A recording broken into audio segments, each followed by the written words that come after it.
तपाईहरु पास गर्नुस् पास गर्नुस्, बाहिरबाट हामी विरोध गरे जस्तो गर्छौँ, तपाईहरु अगाडि बढ्नुस् भन्ने जस्तो। योभन्दा षड्यन्त्रमूलक, योभन्दा नागरिकलाई छक्क्याउने यति राजनीतिक रूपमा दिवालियापनहरू के पनि हुन सक्छ। मनमा जे कुरा छ, राष्ट्रप्रतिको माया छ, त्यसलाई अब अभिव्यक्त गर्नु पर्यो। एकचोटि निडर, निर्भीक र साहसी भएर मुलुक बचाउनका लागि सडकमा आउनु पर्यो। बेला बेला म फेरि जङ्गल पस्छु। जसले महाभियोग प्रस्ताव लिएर जानुभएको छ 98 जना, तर कति कुरा बाहिर आएछन्, कति नआएका पनि होलान्। अझ त्योभन्दा गम्भीर कुराहरू भित्रै होलान्। अमेरिका सधैँको लागि सुपर पावर होइन।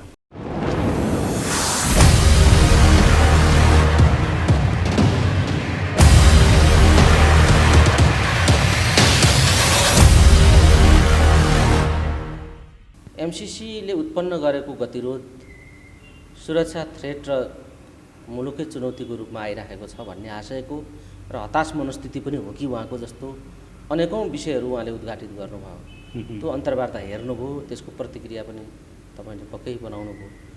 के भनिराखेका छन् प्रचण्ड, के सुन्नुभयो डाक्टर साहब?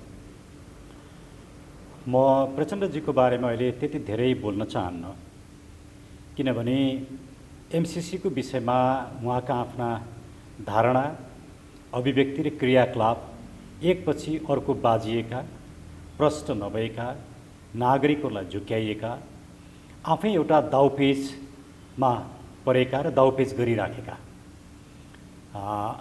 मनस्थितिका अभिव्यक्तिहरू छन्।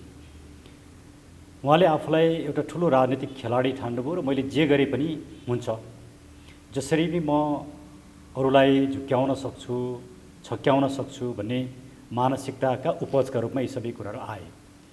त्यसैले त्यसको विषयमा अब 4 गते उहाँले सहमति गर्नुभएको छ कि प्रचण्डजी र माधव नेपालजी त्यो 4 गतिको बैठकमा नबस्ने, अरू मिलेर पास गर्ने एमसीसी भन्ने जुन उहाँहरूको सहमति छ प्रधानमन्त्रीसँग गर्नुभएको। त्यस्तो सहमति गर्ने व्यक्तिले एमसीसी पास गर्ने बेलामा संसदबाट बाहिर बस्ने नाटक किन गर्नु पर्यो? उहाँले त हामी एमसीसी कुनै हाल त पास गर्न दिँदैनौँ, संसद अवरुद्ध गर्छौँ पो भन्न सक्नु पर्थ्यो त। त्यसैले प्रचण्डजीको बारेमा या माधव नेपालजीको बारेमा अहिले म केही पनि बोल्न चाहन्न, मैले यति मात्रै भने। डाक्टर साहब, यही बेला प्रचण्डजी जसरी अभिव्यक्ति सार्वजनिक गर्नुभएको छ, त्यो सँगसँगै आज देउबाजीलाई भेटेर उहाँ मधेसतिर लाग्नु भएको छ, जनयुद्ध दिवस भन्दै हुनुहुन्छ।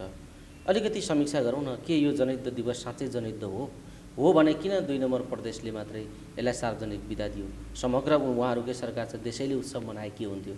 होइन भने मधेसलाई मात्रै सार्वजनिक बिदा दिएर प्रचण्ड मधेसमा केन्द्रित हुनु, यो के को सन्देश दिन खोजेको हो प्रचण्डजीले? एउटा प्रश्न। र यसबारे नेपाली काङ्ग्रेसको सभापति तथा प्रधानमन्त्री शेरबहादुर देउवाले जवाफ दिनुपर्छ कि पर्दैन? सबभन्दा पहिला त जनयुद्धका कुरा संविधानमै लेखिएका छन्। त्यसैले जनयुद्धका कुरा लेख्ने संविधान आफैमा त्रुटिपूर्ण छ। मानिसको रगतबाट संवैधानिक संरचना सिर्जना हुन सक्दैन। र जहाँसम्म जनयुद्धको कुरा छ, सोझा साझा नेपाली नागरिकहरू मुलुकमा भएको व्यथिति, अन्याय, अत्याचार सहन नसकेका या त्योबाट निराश भएका, त्यसप्रति विद्रोहको भावना भएका नागरिकहरूलाई उहाँले जनआन्दोलनमा होम्नुभयो, जनयुद्धमा होम्नुभयो, बन्दुक बोकाउनुभयो, मान्छेहरू मारिए।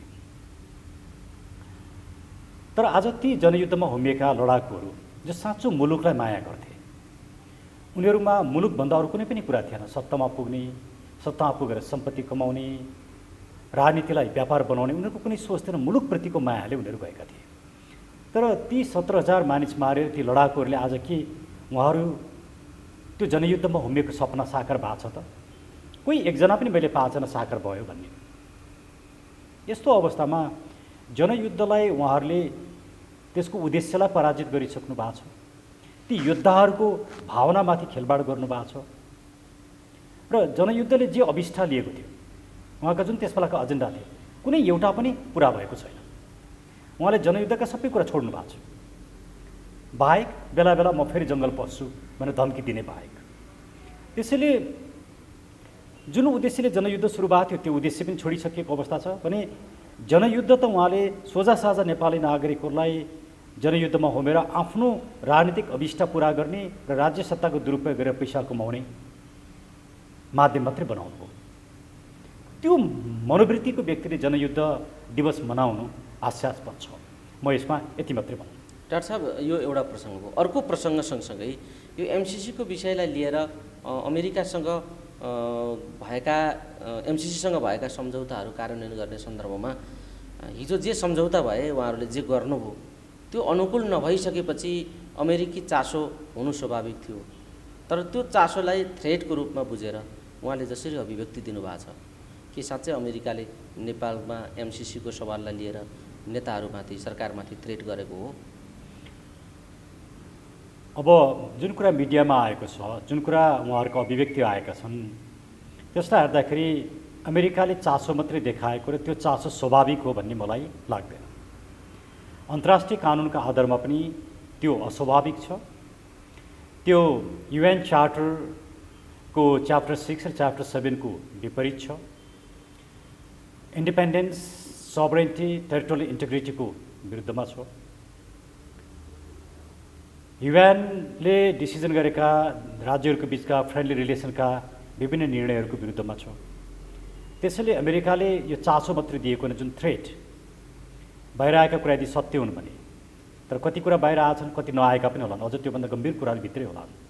यस्तो अवस्थामा अमेरिका विश्वको एउटा सुपर पावर भएको कुरालाई उसले दुरुपयोग गरेको छ। जब तपाईँ शक्तिशाली बन्नुहुन्छ तब त्यति नै विनम्र हुनुपर्छ। अरूको इज्जत, प्रतिष्ठा र सम्मानलाई रक्षा गर्न सक्नुपर्छ। अरूको इज्जत, प्रतिष्ठा र रक्षामाथि खेलबाड गरेर म शक्तिशाली छु भन्ने दम्ब देखाउनु भयो भने त्यो दम्बले राम्रो परिणाम ल्याउँदैन। दुनियाँ आजको मात्र दुनियाँ होइन, यो लाखौँ वर्ष, हजारौँ वर्षको इतिहास छ। धेरै ठुल्ठुला साम्राज्यहरू समाप्त भएका छन्, नयाँ शक्तिहरू उदाएका छन्। अमेरिका सधैँको लागि सुपर पावर होइन। यो समीकरण, यो अवस्था परिवर्तन हुन्छ। तर अहिले हामीले दुःख पाउँछौँ। त्यसैले अमेरिकाले जुन प्रवृत्ति देखायो अन्तर्राष्ट्रिय कानुनको विरुद्धमा, त्यो प्रवृत्तिलाई उचित कसैले पनि ठहराउन सक्दैन। तर उहाँहरू दबावमा आएर जसरी एमसिसी पास गर्ने षड्यन्त्रमा लाग्नु भएको छ। हामी संसदमा बस्दैनौँ, तपाईँहरू पास गर्नुहोस्, बाहिरबाट हामी विरोध गरे जस्तो गर्छौँ, तपाईँहरू अगाडि बढ्नुहोस् भन्ने। योभन्दा षड्यन्त्रमूलक, योभन्दा नागरिकलाई छक्क्याउने, यति राजनीतिक रूपमा दिवालियापन त केही पनि हुन सक्दैन। अब यसको भण्डाफोर र प्रतिरोध कसरी गर्ने डाक्टर साहब? तपाईँहरू त एमसिसी विरुद्ध निरन्तर खबरदारी पनि गरिराख्नु भएको छ। नेपालका लागि नेपाली पार्टी विगत लामो समयदेखि यो विषयमा बोलिराखेको पनि छ। 22 दलको संयुक्त आन्दोलनको घोषणा, कार्यक्रमहरू घोषणा पनि भएका छन्। अब यसको भण्डाफोर, यो खालको षड्यन्त्रको भण्डाफोर कसरी गर्छ पार्टीले? तपाईँहरू कस्तो कार्यक्रम बनाउनुहुन्छ? अनि हामी त आन्दोलनमा छौँ, भोलि पनि हामी आन्दोलनमै छौँ, हामी निरन्तर आन्दोलनमै छौँ। तर यो आन्दोलन कस्तो भने अहिले मुलुकमा एउटा गजबको राजनीतिक अवस्था सिर्जना भएको छ। नागरिकहरूलाई राजनीतिक दल, यिनका नेता र कार्यकर्ताहरूले दिग्भ्रमित बनाएका छन्। एउटा पोलिटिकल कल्चर नै बिगारिदिएका छन्। नागरिकहरूमा आफ्नो मुलुकप्रति राइट कजका लागि उभिने चेतना सृजना गर्नुपर्ने राजनीतिक दायित्व। तर उहाँहरूले त्यो राजनीतिक चेतनालाई निराशामा बदल्ने र आफ्नो दबाव र प्रभावमा राखेर नागरिकहरू त्यो दबाव र प्रभावका आधारमा सडकमा आउने नत्र नआउने जुन अवस्था सिर्जना गर्नुभएको छ, जसरी नागरिकलाई दिग्भ्रमित पार्नु भएको छ, या मासुभातको राजनीति भन्छ नि, त्यो राजनीतिलाई संस्थापित गर्नुभएको छ। त्यो कुरालाई अब नागरिक आफैले चिर्नुपर्छ। नागरिकले मेरो मुलुक हो, मैले बचाउनुपर्छ भन्ने भावना जुन नेपालीहरूमा छ नि, त्यो भावना सबैको मनमा छ। तर त्यो भावनालाई व्यक्त गर्नु पर्यो, त्यो अभिव्यक्तिका साथ अब नागरिकहरू सडकमा आउनु पर्यो। कोही एकजना या 200-400, 2-4 हजार आएर यो पुग्दैन। 4 गते पास हुँदैछ, हामी सङ्घारमा छौँ, आज 1 गते, अब हामीसँग 2 दिन बाँकी छ। हो, एमसिसीको बारेमा एउटा भ्रम चाहिँ के हो भने एमसिसी पारित हुन साथ अमेरिकी सेना आएर बुट बजार छ भन्ने, त्यो पनि अतिरञ्जित कुरा हो। एमसिसी पास हुन साथ नेपाल विकास भइहाल्छ, सम्पन्न भइहाल्छ, त्यो पनि अतिरञ्जित कुरा हो। यो दुईटै कुरा गलत हुन्। तर 4टा कुरामा हामीले ध्यान दिनुपर्छ। एउटा मुलुकको सार्वभौम सत्ता, भौगोलिक अखण्डता, राजनीतिक स्वाधीनता र कानुनी प्रणाली। यी 4टै कुरा, यी वैचारिक कुराहरू हुन्, यी सैद्धान्तिक कुराहरू हुन्। यसैका लागि दुनियाँको सिङ्गो इन्डिपेन्डेन्सको लडाइँ भएको छ दुनियाँमा। सिङ्गो पोलिटिकल सिस्टमको विकास यसैका आधारमा भएको छ। डेमोक्रेसीको आधारशिला यसैमा छ। यिनै कुराहरूलाई तिलाञ्जली दिने गरी एमसिसी पास गर्ने केही पैसाका लागि हो भने त्यसले कहाँ पोलिटिकल इन्डिपेन्डेन्स रह्यो? कन्सर्न चाहिँ त्यो हो। त्यसैले त्यो दिशामा कुनै पनि राजनीतिक दल र नेताहरूले विचार विमर्श विश्लेषण नै गर्नु भएन। त्यो दुःख लाग्दो रह्यो। अब यसमा यहाँले भनेको प्रश्नको छोटो आन्सर के हो भने नागरिकहरूको जुन मनमा जे कुरा छ, राष्ट्रप्रतिको माया छ, त्यसलाई अब अभिव्यक्त गर्नु पर्यो। एकचोटि निडर, निर्भीक र साहसी भएर मुलुक बचाउनका लागि सडकमा आउनु पर्यो। हामीले अनुरोध मात्रै गर्न सक्छौँ। हाम्रो अनुरोध, यो अपिललाई सुन्ने कुरा त पिपुलको हो। डाक्टर साहब, यो छँदैछ आन्दोलनमा, तपाईँहरूको आन्दोलनको अपिल पनि छ, कार्यक्रमको घोषणा पनि छ, भोलि आन्दोलन पनि होला, त्यसले परिणाम पनि देला, त्यो आफ्नो ठाउँमा छ। तर अब अलिकति यही राजनीतिको चर्चा गरौँ। षड्यन्त्रमा सामेल भएका, एमसिसी पास गर्न षड्यन्त्रमा सामेल भएका यी गठबन्धनका साथीहरू अब गठबन्धनलाई कसरी डोर्याउनुहुन्छ भन्ने पनि विषय छ। अब प्रचण्डजीहरू जुन खालको षड्यन्त्रमूलक दोहोरो भूमिका गरिआउनु भएको छ, 4 गते पनि यही हुनेवाला लगभग चर्चा आइराखेको छ। यस्तो हो भने यो दोहोरो चरित्रमा उहाँहरू फेरि पनि हुनुहुन्छ र जनतालाई झुक्याउने कसरत भइराखेको छ। 4 गते यो देशका जनतामाथि ठुलो षड्यन्त्र हुनेवाला छ भन्ने कुरा अग्रिम सूचना सार्वजनिक भइराखेका छन्। यस्तो बेला गठबन्धनको राजनीति कसरी अगाडि जान सक्छ र नेपालको राजनीतिले अब कस्तो मोड लिन सक्छ बताउनुहोस् त।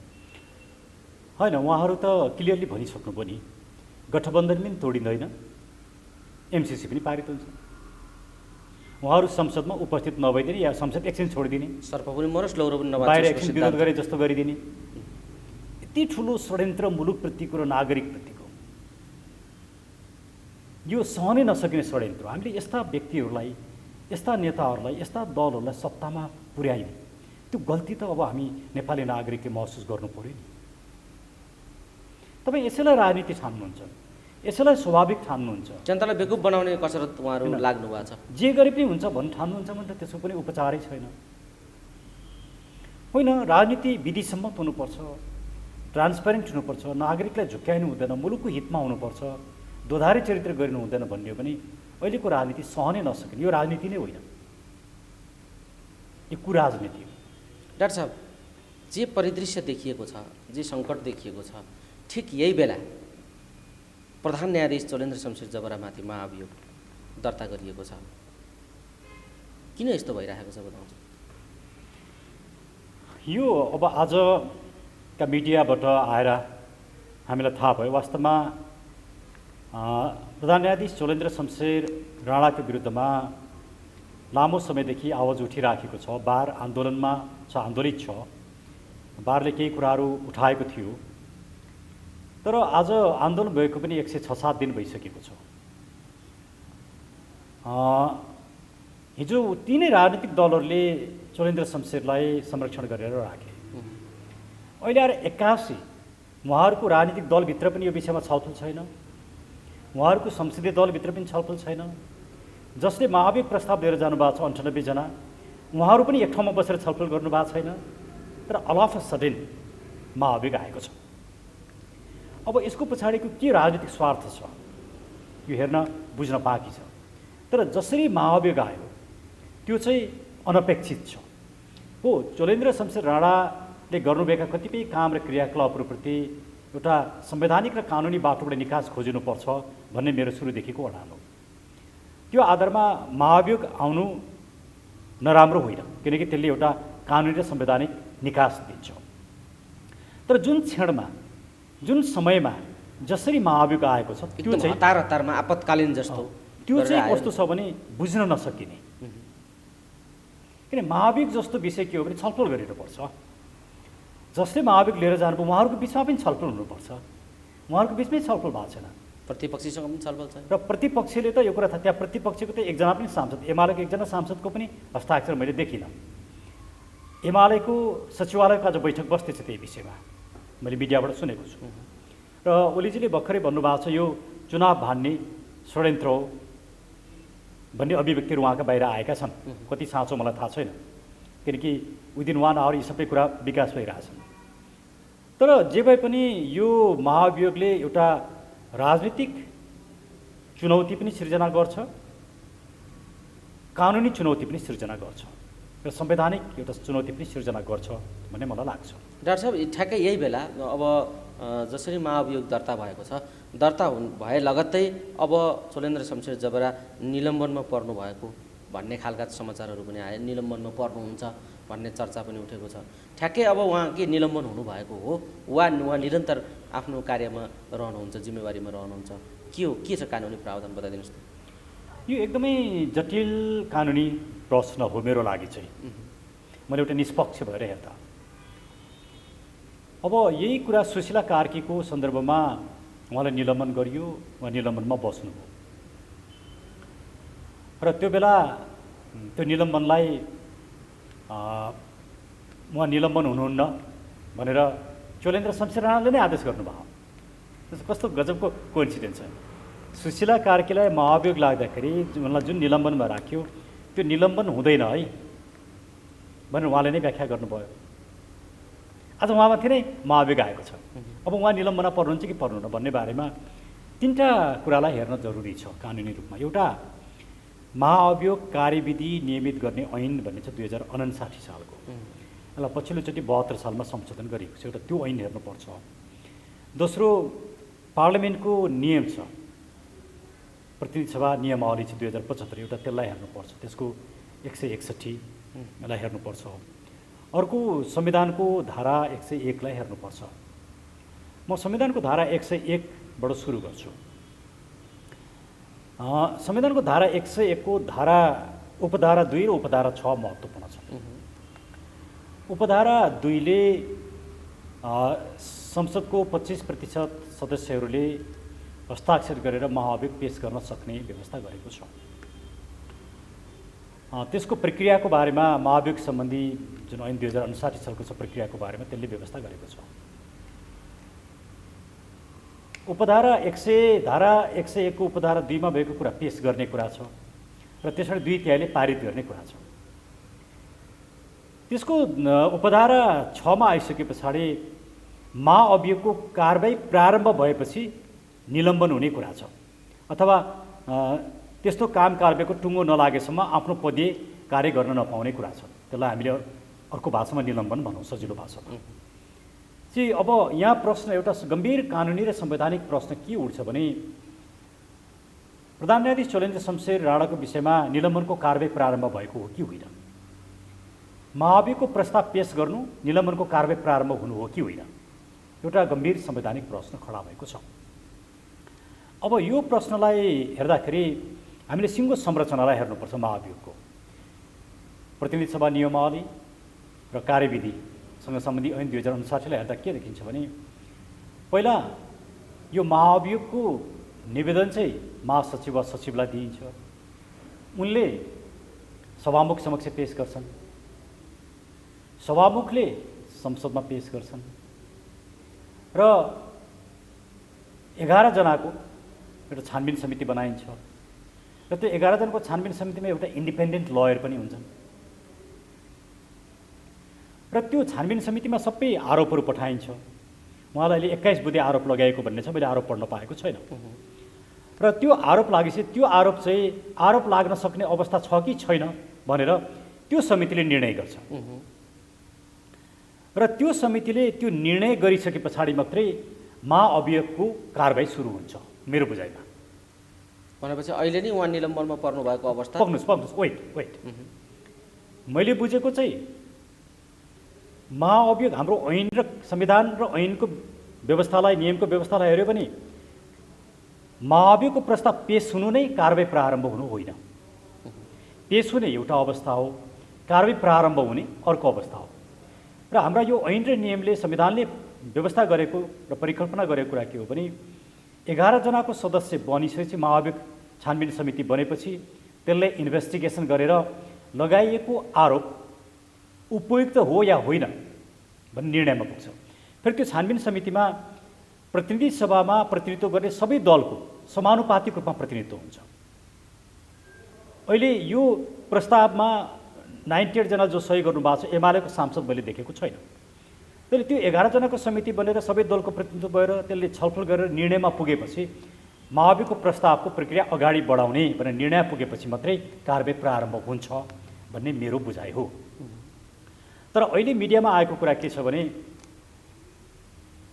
संसद सचिवालयले 6 वटा ठाउँमा पत्र पठाइसक्यो, जानकारी दिइसक्यो, पत्र पठाए। राष्ट्रपति लगायत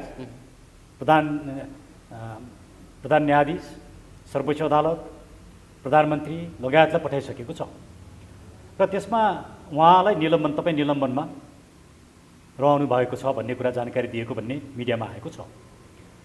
अब यो विषय नै उहाँ निलम्बनमा भएको हो कि होइन, अब नैतिक रूपमा भन्दाखेरि उहाँ आफै काम कारबाही नगर्नु चाहिँ प्रस्ताव पेश भएपछि पनि उपयुक्त हुन्छ।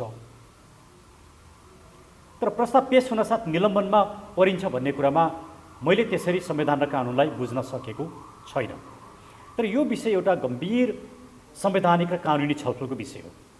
राजनीतिक आस्थाका आधारमा, आग्रह र पूर्वाग्रहका आधारमा मलाई प्रधान न्यायाधीश मनपर्छ पर्दैन भनेर या मेरो राजनीतिक स्वार्थ यो छ त्यसलाई पूर्ति गर्न प्रधान न्यायाधीश बाधक भए त्यसैले हटाउनुपर्छ भनेर छलफल गर्ने हो भने यसको संवैधानिक सिद्धान्त र विधिशास्त्रको छलफल हुँदैन।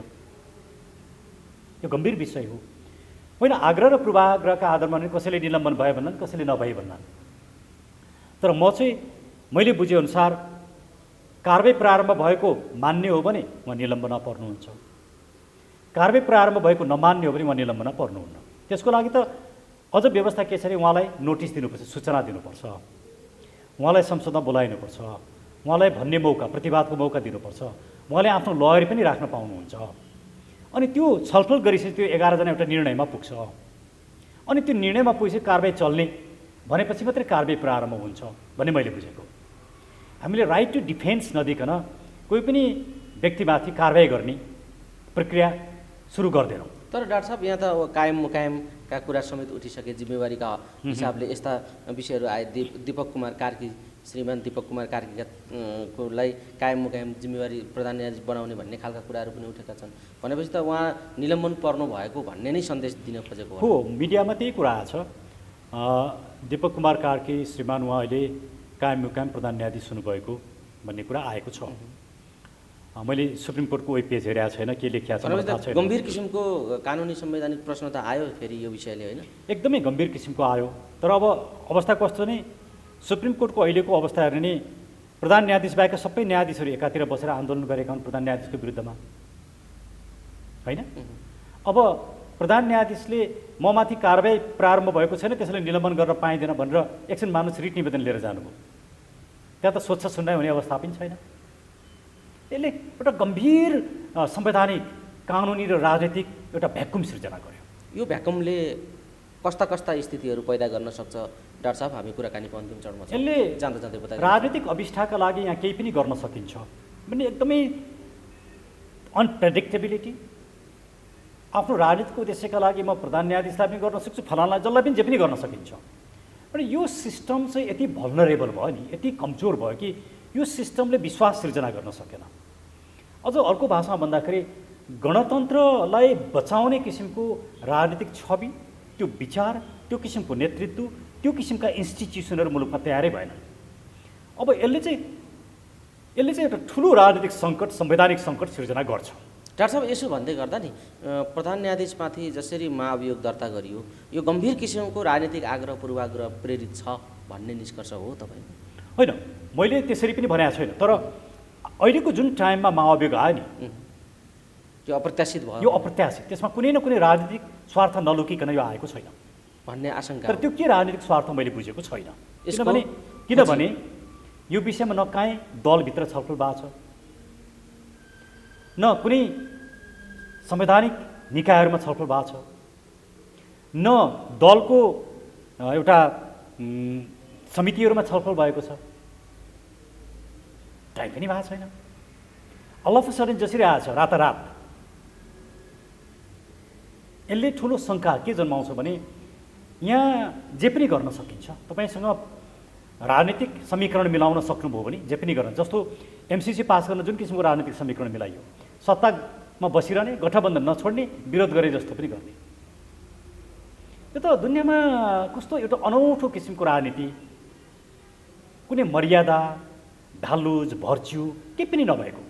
डाक्टर साहब, हामी कुराकानीको अन्तिम चरणमा छौँ। प्रधान न्यायाधीशका कुरा आजलाई यति नै सीमित गरौँ, भोलि यसका पछाडि के उद्देश्य छ भन्ने कुरा पनि अब धेरै टाढा जाँदैन, सञ्चारको समय हो, आइहाल्छ बाहिर।